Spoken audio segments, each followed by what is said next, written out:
It was Manhattan that the super rich and celebrities played around in the 1980s.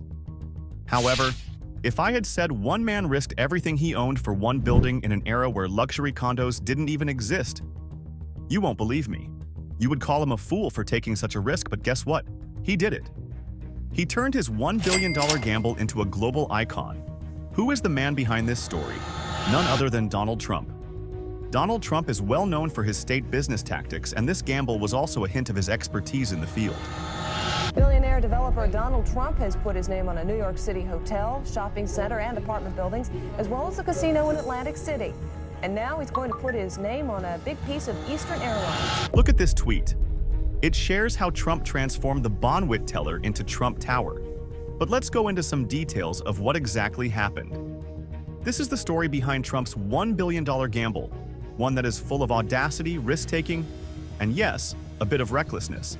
Buckle up because this is going to blow your mind. Let's move back to the early 1980s. It's the early 1980s. Manhattan pulsed with energy. It was a chaotic mix of street grit and high-end fashion. Among the city's iconic landmarks stood Bonwit Teller, the luxury department store on Fifth Avenue. Its reputation was built on the fashion consciousness of its high-end clientele and the sleek Art Deco design of its store. But behind that glitzy exterior, trouble was brewing. Like most department stores in its day, Bonwit Teller was at a loss how to compete in the new fashion of consumer changes. It wasn't financially healthy to begin with. The building became more valuable than the business. Most people used it as nothing more than an old relic from the past. But one man thought otherwise: Donald Trump. At just 34 years old, Trump was already making waves in the real estate world. But he wasn't content with small projects or quiet successes. He wanted to make a splash, a big one.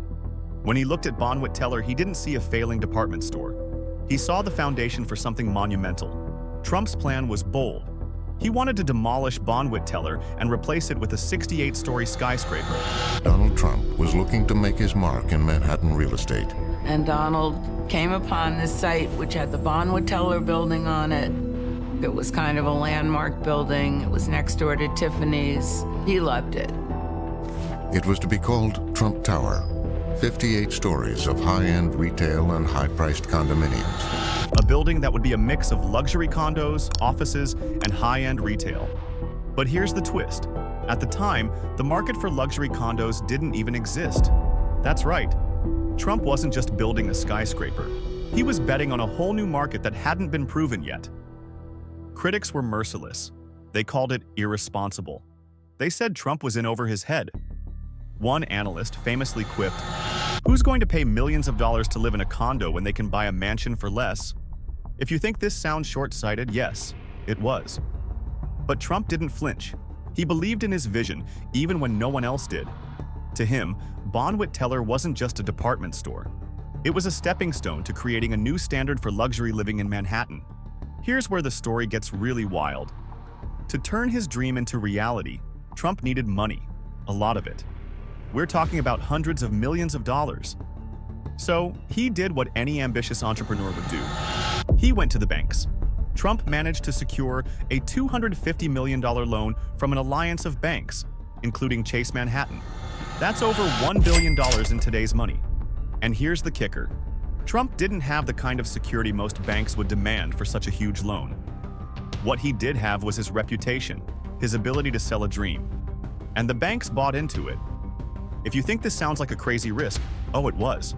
A single misstep, a single delay, and the whole project could have crashed down, leaving Trump bankrupt. But he didn't just gamble the bank's money. He gambled his future on it. Now that the financing was in place, it was time to break ground. First, though, the old Bonwit Teller building needed to be destroyed. Sounds straightforward? Not exactly. Here's where the controversy began. The Bonwit Teller building wasn't just any old structure. It had stunning architectural details, ornate limestone friezes that were considered priceless works of art. Preservationists and art lovers begged Trump to save them, and initially he promised he would. Before he could begin construction, Trump had vowed to preserve two valuable sculptures. And these were absolutely beautiful Art Deco sculptures that had been promised to the Metropolitan Museum. But when the demolition began, guess what? The freezes were demolished. It was delaying Trump's construction, so he brings in a gang of workers to just break the stuff up, and boom, dust, gone forever. Trump later insisted it was a business decision. And we had to really take the building down. And there were many people that didn't want us to take it down. They wanted to try and preserve the building. But the building really was not worth, as an art building or an Art Deco building, That saving them would have been too costly, too time-consuming. Critics were unapologetic. The press was all over him.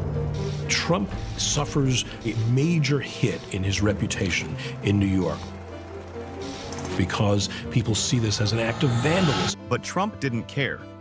He had a tower to erect. Once the dust of the demolition had faded, the serious work began. This Trump Tower he designed for perfection, a beautiful glass-wrapped structure that would reinterpret Fifth Avenue once again. Every detail was meticulously planned, from the marble interiors to the gold-plated elevators. And then there was the waterfall, an actual 60-foot indoor waterfall. Trump wasn't just building a skyscraper, he was creating an experience. It was a luxury redefined. When Trump Tower finally opened its doors in 1983, it was a smash hit. The luxury condos? They sold like hotcakes. And we're not talking small numbers here. Some units sold for millions of dollars, a groundbreaking figure at the time. And Trump Tower became his most iconic property. He saw this as a crowning achievement, and he was willing to take the PR hit because ultimately Trump Tower would be this great monument to himself. For Donald Trump, the experience would shape his dealings with the news media for decades to come. Everyone wanted a piece of Trump Tower. From Hollywood stars to international business moguls, it became the ultimate status symbol. The skeptics? Oh, they were eating their words. Today, Trump Tower is more than just a building. It's a symbol of ambition, risk-taking, and yes, a little bit of controversy.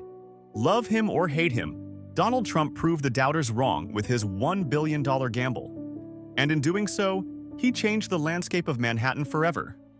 The story of Trump Tower isn't just about a building. It's about the power of vision and the willingness to take risks. It's about betting on yourself even when everyone else thinks you're crazy. So, what do you think? Was it brilliance or recklessness?